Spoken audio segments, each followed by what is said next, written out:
May my Guru Swamiji,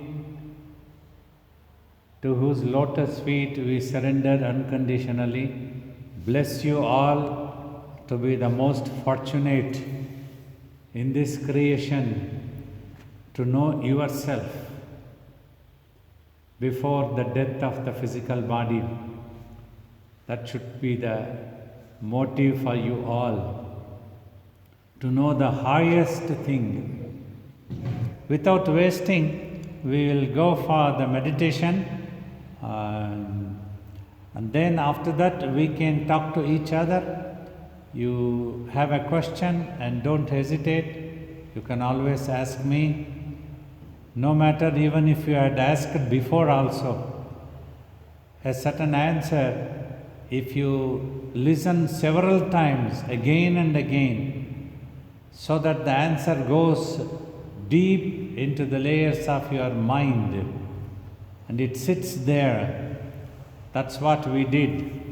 We paid such apt attention when my Guru Swamiji had something to say. That something not necessarily in the form of spiritual explanations. It could be a pulling up, a scolding, smiling, annoyance, anything. We just took it as a spiritual teaching and we tried to keep quiet at all times. That was the important point. We tried to keep quiet at all times means mentally important, mentally. We accepted everything as a grace, whatever it came in whichever form.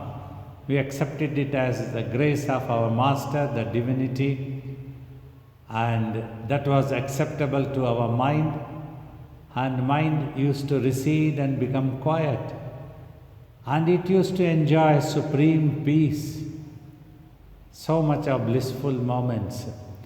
So that's what it is. Well, now all of you, keeping your back and neck straight, you sit in any comfortable posture. Gently close your eyes. Keeping your eyes closed, concentrate your mind and sight in between eyebrows and just keep watching there. Do not repeat any mantra or name and do not imagine about anything. Forget the outside world, and within you also learn to forget that world. And do not open your eyes till I recite a prayer and will ask you to open. May you all be blessed.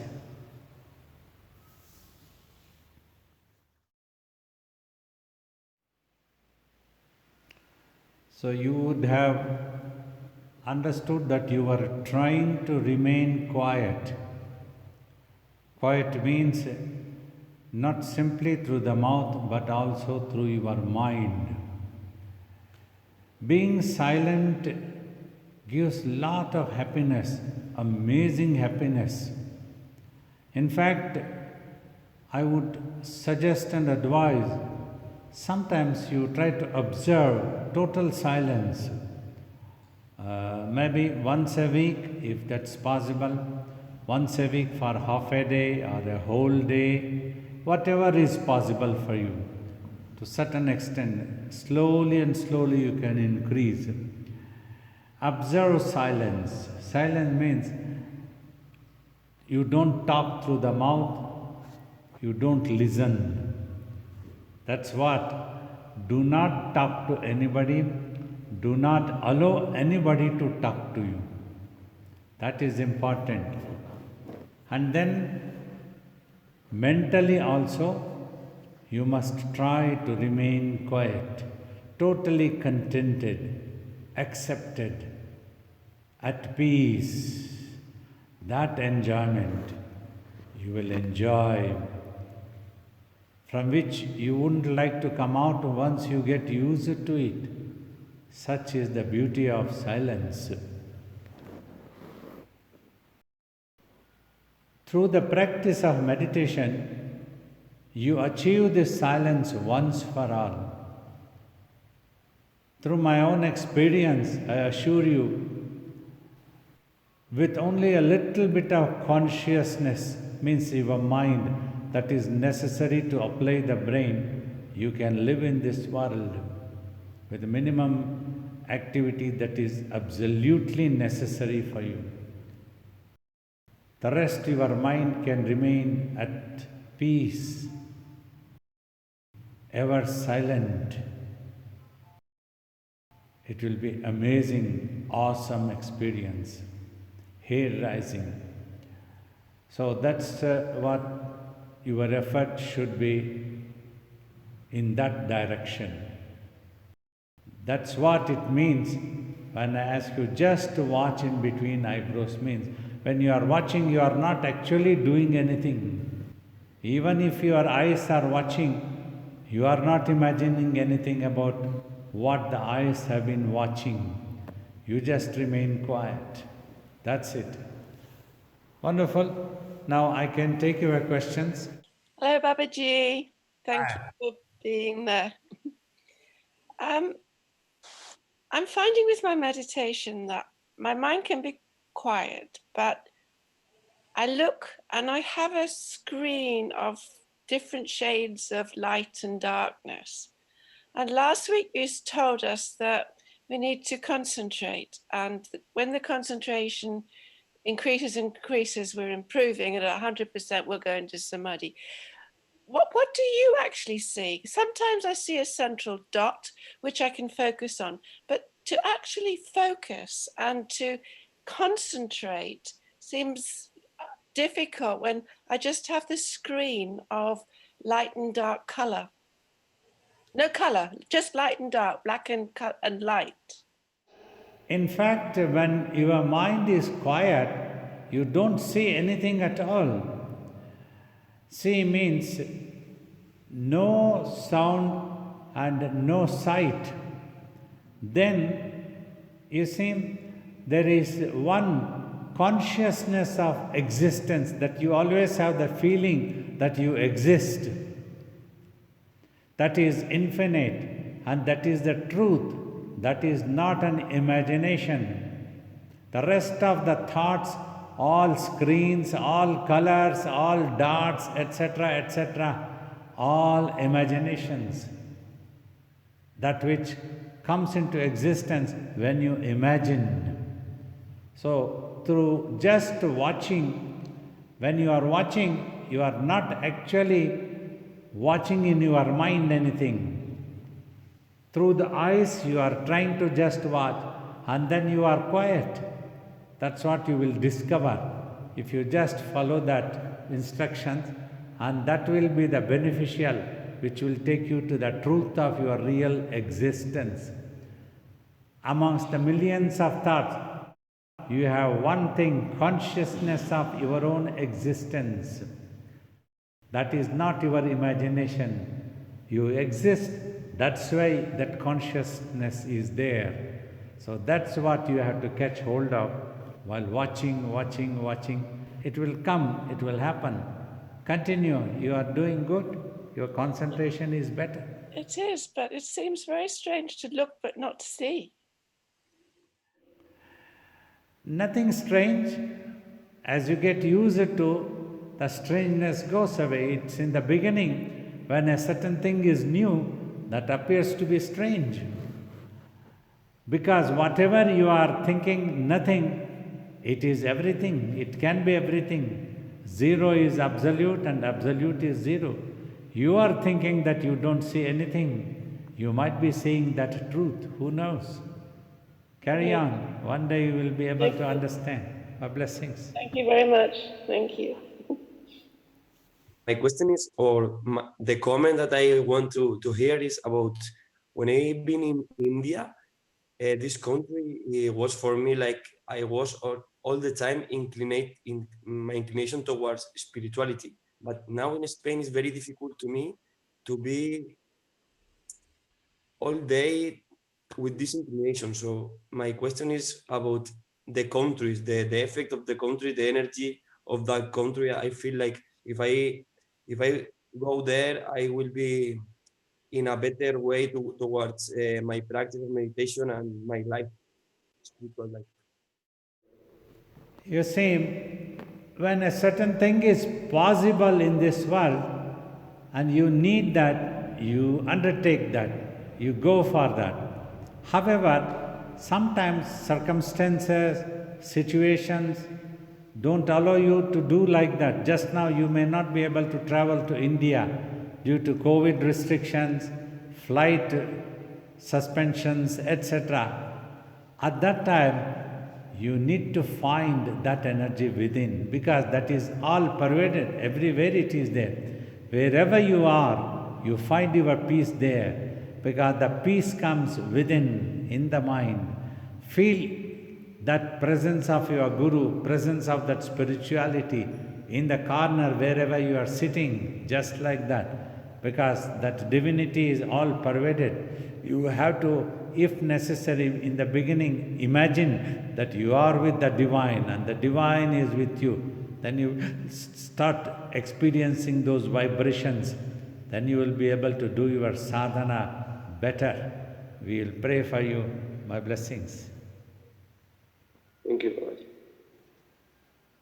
Pranams, Babaji. So my question is sort of about like how to gain like wisdom in terms of dealing with people and sort of having like harmonious relationships, because like like someone's told me that they think I'm very like naive, and then like I kind of like trust people really easily.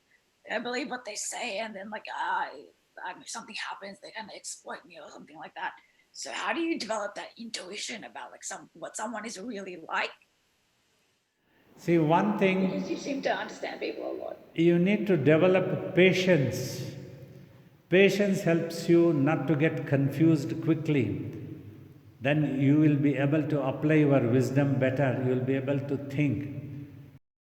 And in turn, if you practice meditation, then when you gain concentration of your mind, the single pointedness, then it will not scatter into millions of layers. It won't be confused. These two things are important. Undertake such exercises. If necessary, you can repeat your Guru's name or a God's name, whichever is appealing to you.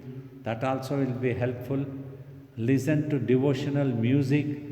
That can also be a very good therapy to help you to develop patience and apply your wisdom properly. Pray to God. That can be very effective. Babaji, I wanted to know the relation between Bhrikuti and Ajna chakra. Bhrikuti is considered as the Ajna chakra, means commanding circle, because this is closer to the brain. When you are able to totally concentrate your mind in that Bhrikuti, in the Ajna chakra, in between eyebrows, in other words, and when you succeed bringing your mind 100%, from then onwards you become commander of your mind. You will be the master of your mind. Then that gets detached from the brain, and the seeker feels as if one is here. Sahasrara Kamala, the 1,000 petals load means there is no lotus there, but however it comes here only when the mind becomes totally purified. So that is why this is totally different from other chakras also at other places. So when you succeed, so that's why this is also said one of the highest methods of meditation practiced in ancient India, which was given to our master Shiva Balayogi by the manifestation of a divine Shiva who came as a Jangama sage from a fruit. So that is the different. So mean Bhrikuti and Ajna chakra is same. Yes, same. Thank you. Babaji, my question is, can you explain the concept of Samyama, like in the Yoga Sutra of Patanjali, they're explaining, right? The three stages. One is Dharana, then next Dhyana happens, then finally Samadhi. And there is also a little bit explanation about the combination, and is called Samyama, and there is little bit. So I want to know about that. This Samyama is actually patience, your ability to sustain for long time. Like for example, when you succeed watching in between eyes, and then you have to sustain that position continuously, like for 1 hour when you achieve, then that is the real meditation. And when you can achieve for 8 to 10 hours like that, watching. So these things require enormous patience, so that you don't slip out, you don't scatter, you don't lose your concentration. See, anywhere in the world, patience pays such rich dividends. Even in the sports field, when you have patience, you have better concentration and you are not confused. If you are not confused, you will be single-pointedly watching and looking into the target, and you will be able to execute that. So that is what is Samyama. Samyama is the actual pronunciation, is all right. So while undertaking yama, niyama, dharana, all these things, means dharana, taking it into the mind's deeper layers. When first you listen, shravana. Manana is taking it into the mind seriously. If you pay apt attention when the Guru is teaching, so it will go into the mind and it will sit there. That means you will not forget it. Even after 100 years, you are there, that will be reminding you, it will be ringing in your ear. Like whatever our master said, he commanded, that even rings even today also.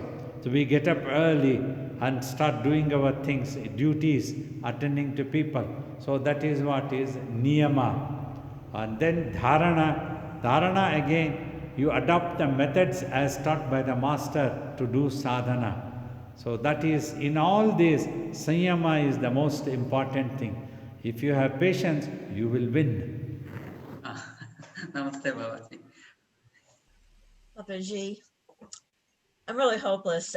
My imagination, I mean, I am a writer, but this meditation actually started earlier, and I always feel you're with me, and I'm in this meditation, and bingo, there goes the imagination. I'm playing with an elephant.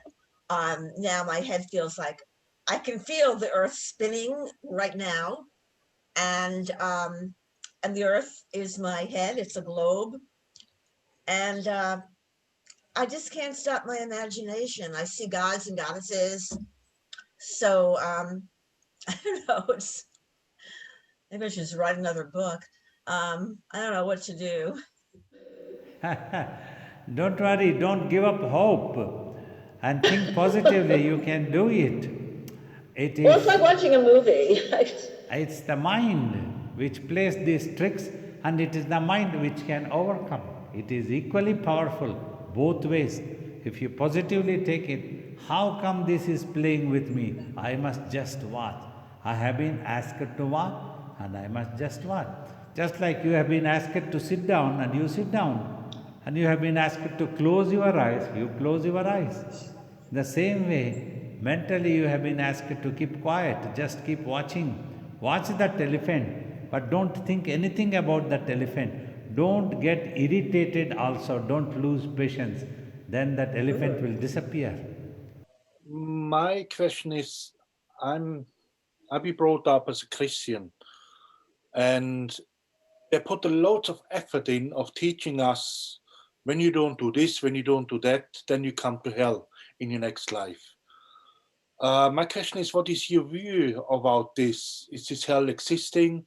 And is it not that that hell is actually exposed to the duality itself? If you imagine, you will have to see. If you don't imagine, you don't have to see anything. Always in this world, listen to your consciousness, conscience. Listen to your conscience. That cannot cheat you. Then you will always try to do the right thing, a larger cause, benefit of others. You will overcome the selfish and narrow-mindedness. So this comes by practice of meditation, and you are with the divine always. Don't have to bother about either of a paradise or a hell.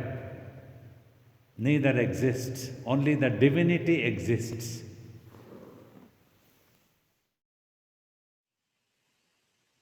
Thank you, I understand. Thank you. Namaste, Babaji. My question was in reference to the answer you gave to the first participant. I wanted to know how you said when you focus, you're not thinking of anything. You're going beyond beyond sound and sight, and just being aware of your existence. My question is it there during the awareness, or does it come back to you as an awareness after you come out of meditation? Similar to Sushupti, when we go to deep sleep, we come out of sleep, then we're aware that we had a nice sleep. During meditation, as you slowly able to overcome all thoughts and visions, make it disappear, then you will see that you cannot make this consciousness of existence to disappear. Based on this only, the ancient sages determined the self is immortal. So you come to that awareness. When self is immortal means at that time there is no thought, not even the thought of I. So you just remain quiet, but you are there. Just like in deep sleep also, when you come out of the sleep, you tell that I was deeply asleep. That means you were there. You are asleep, but you are there. So like that. So that awareness. But when I'm meditating, I sometimes fall asleep if I'm very tired, for instance. No, this is different. This sleep is the state of the brain. Brain goes into sleep and then you become unconscious, means the mind gets detached from the reflections of the brain. It has nothing to catch. Then it is unconscious. That's what happens. But mind does not get purified by brain simply going into sleep. Because you have to watch, means the mind has to watch itself. Then only it can get cleared of all its imagination. So it is important that you try not to fall asleep. If necessary, you get up, wash your face, and then again sit for meditation. It will be all right. The other question I had was in reference to the other devotee who said about Samyama, right? And in the Bhagavad Gita, in chapter 4, he talks about some Atma Samyama Yogagnau Juhvati Jnanadipite. So what is this Atma Samyama Yogagnau? Does this refer to the same state? Yeah, Atma Samyama here, restraining yourself. Instead of going into imaginations, you keep yourself into yourself. You are just in yourself. The same thing in Yoga Vasishtha talk. One single self, one ultimate truth exists in itself. Just like you see now space and matter. Matter exists in the space. That means it needs space for its existence. But space itself does not need anything else for its existence. Space exists in itself. Somewhat this is the nearest clue for that Atma Samyama. Vignesh sent a question in via chat, Babaji. His question is, he wants to ask about astrology. Is there any truth in astrology and the prediction given by an astrologer? Recently, there was a Saturn transit, and it sounds quite scary for my Rasi for the next 2.5 years. If there is some truth in astrology, what is the way to overcome bad destiny predicted by astrology? Does spiritual practice help? You see, one thing, in this class, in this public or participating, I should not be commenting on any other subject. I'm really not a great authority on astrology, one thing. But there are other points. As a common man, I look back. So many things have happened: assassinations, tsunamis, floods, earthquakes, this, that, so many. Nobody has pinpointed and predicted exactly at this moment this thing is going to happen. Like Shri Krishna also told Arjuna, nobody knows what the result of this war is going to be, but you have a right to put in effort, and you must put in effort. Spirituality teaches you to learn to face the moment. You have to work, you have to put an effort to achieve something that is important, and then you accept the result as it comes.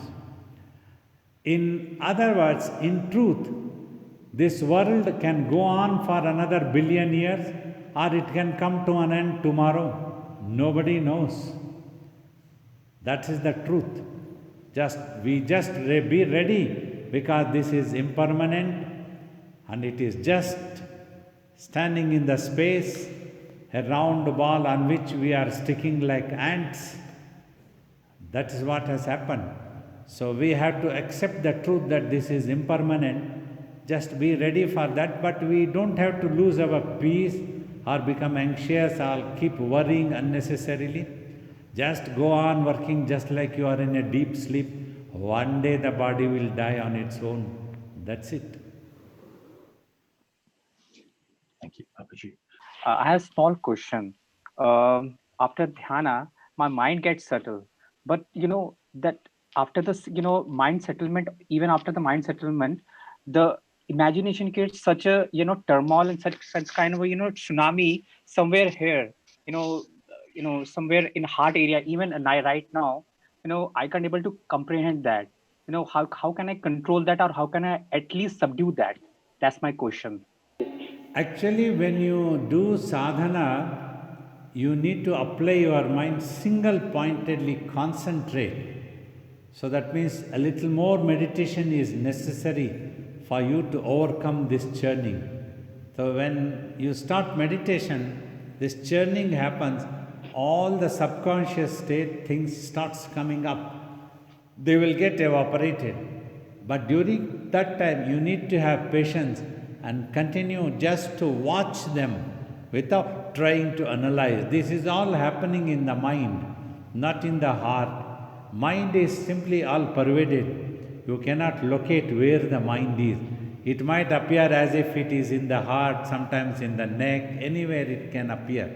But you just need to do more meditation so that you gain total control of the mind, and eventually you will be able to overcome.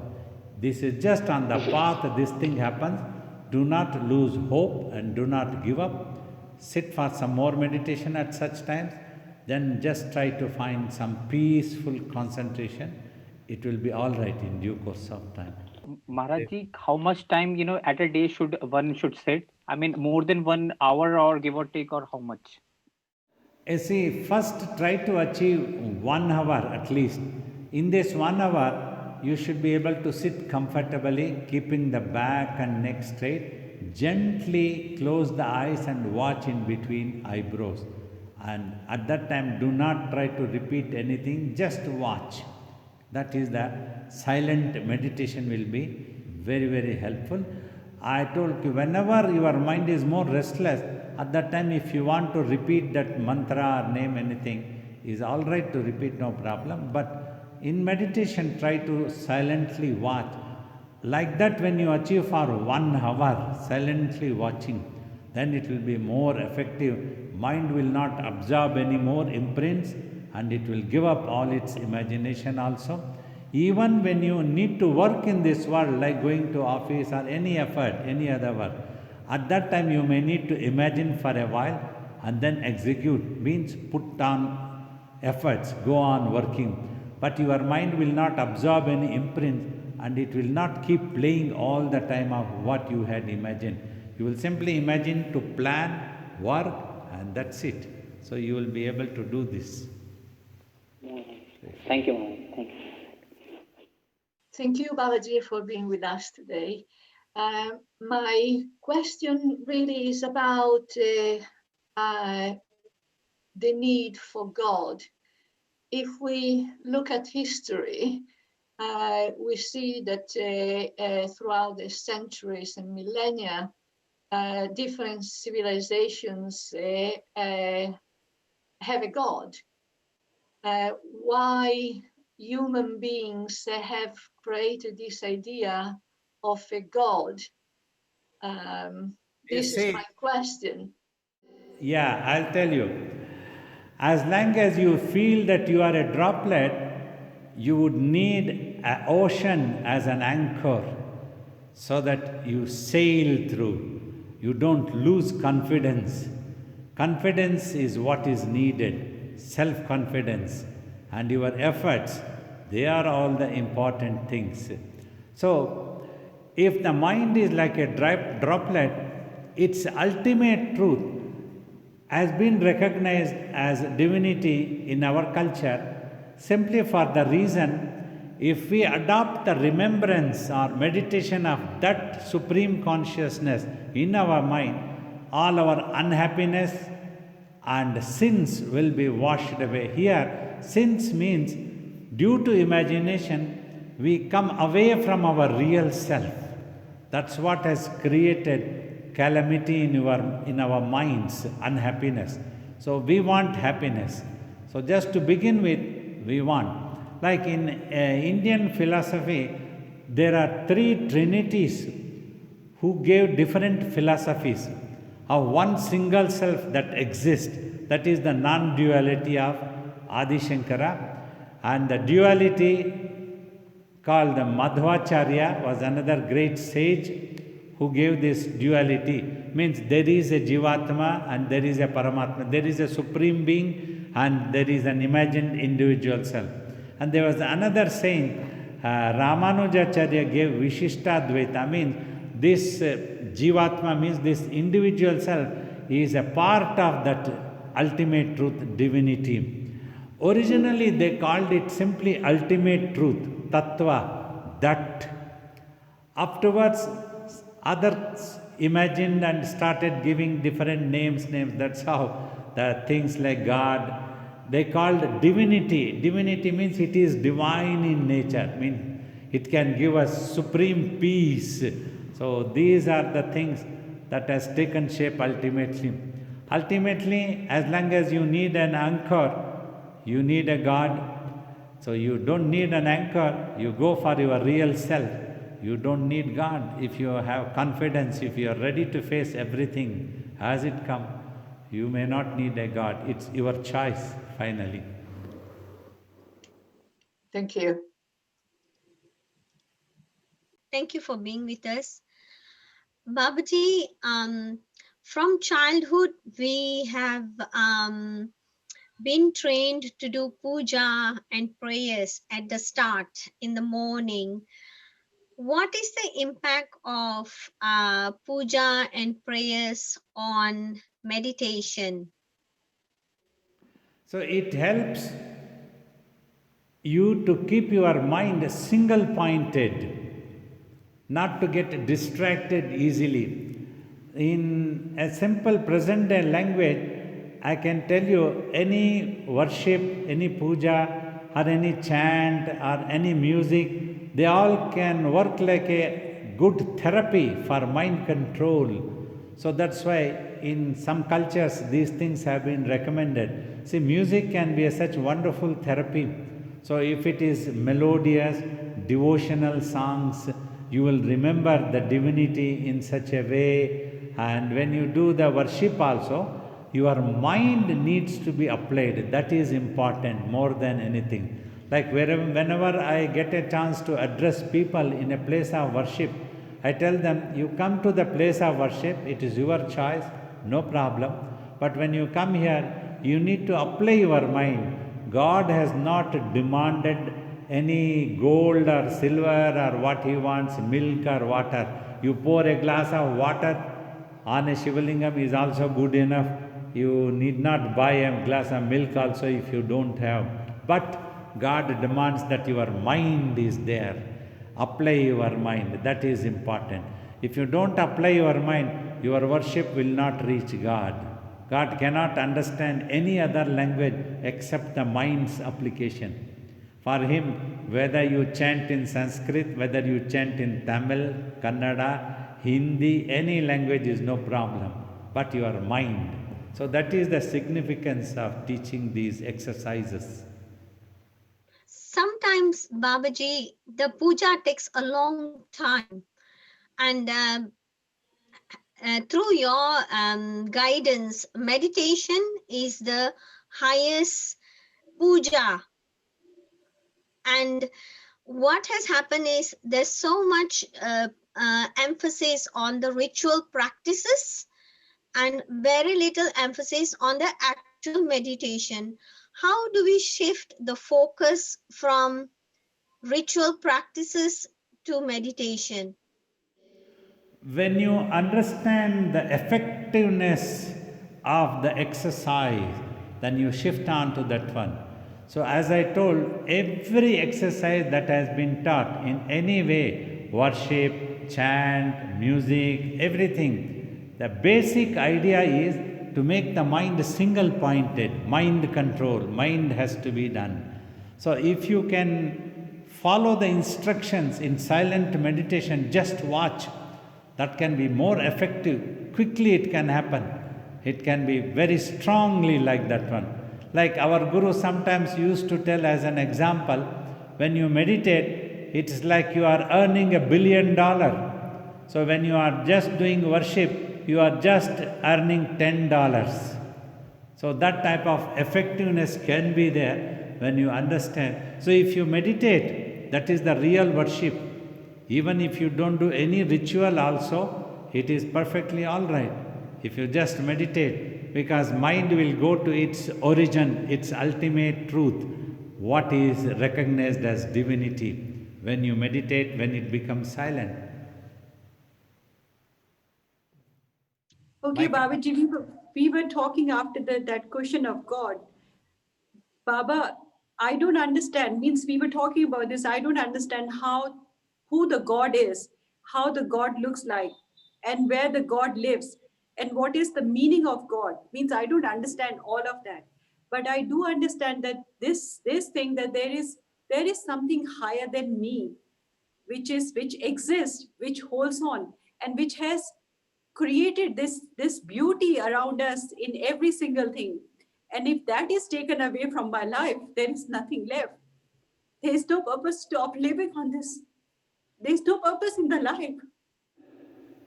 Yeah, that's the beauty. You see, when we try to remember a higher thing as a divinity or a God, whether we know or don't know, at least we are making ourselves humble.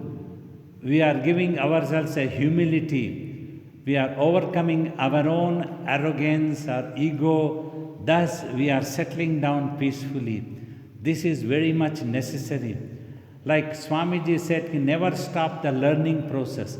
Never think that you have learnt everything. Even if you become a yogi, you become a guru, anything. But if there is something to learn from somebody, always learn it. So that humility we need to maintain. That's why this divinity.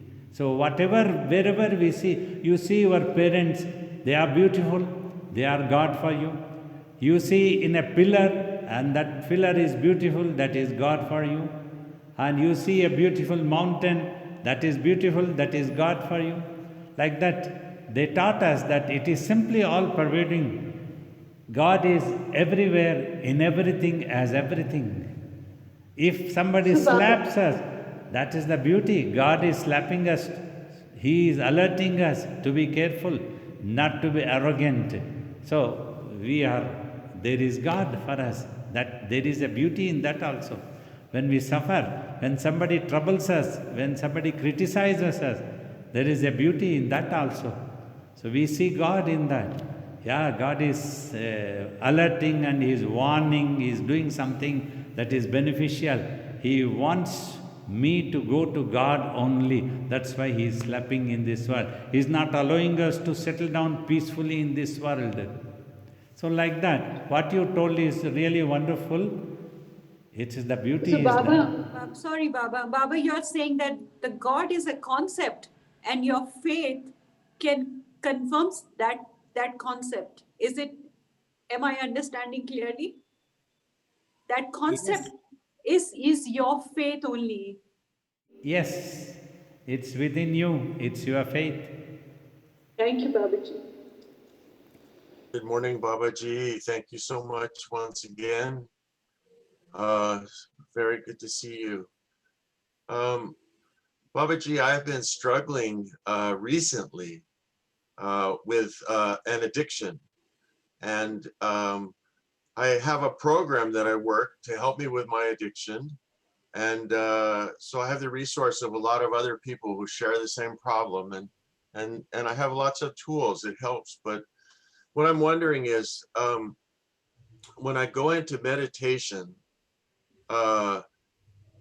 is there something I should be doing that's any different when I'm struggling with this addiction?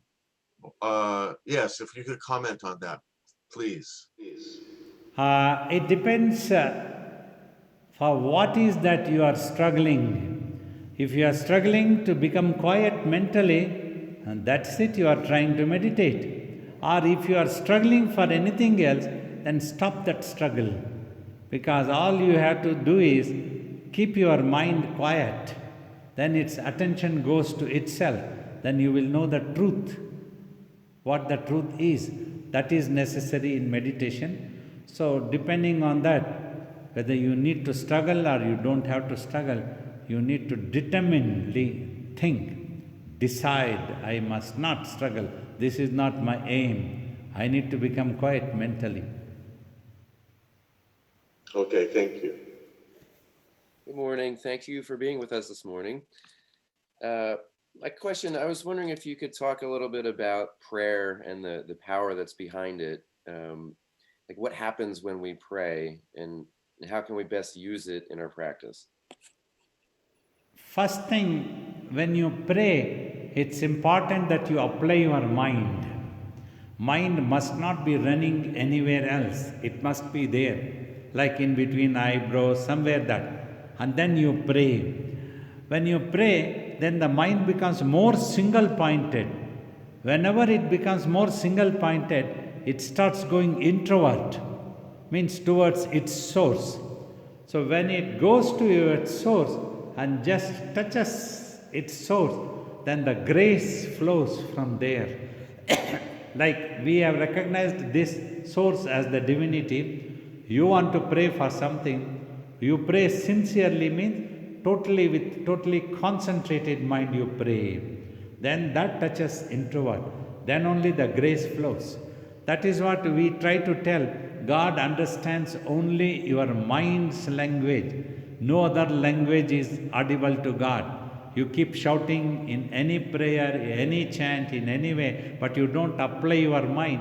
So that prayer does not become successful. It doesn't reach God. So that is the effect of the prayer, application of the mind. Thank you. It's beautiful. Thank you, Baba. Namaskaram, sir. My question was, you mentioned about focusing between the eyebrows. Would it help if you had some sort of a dot here, like, if I put a little bindi or a little, like a tilak or some sort of a mark between, would that help to focus better? It depends on different people. If you feel it is helpful, you can have a mark, it's no problem. You can apply a vibhuti or a kumkum, anything is. Something in between, yeah, so that I'm aware that something is there. Yeah, you feel that there is something, and then that can serve like an anchor and your mind can become concentrated. If it is helpful, you can apply, no problem. Thank you very much. Thank you.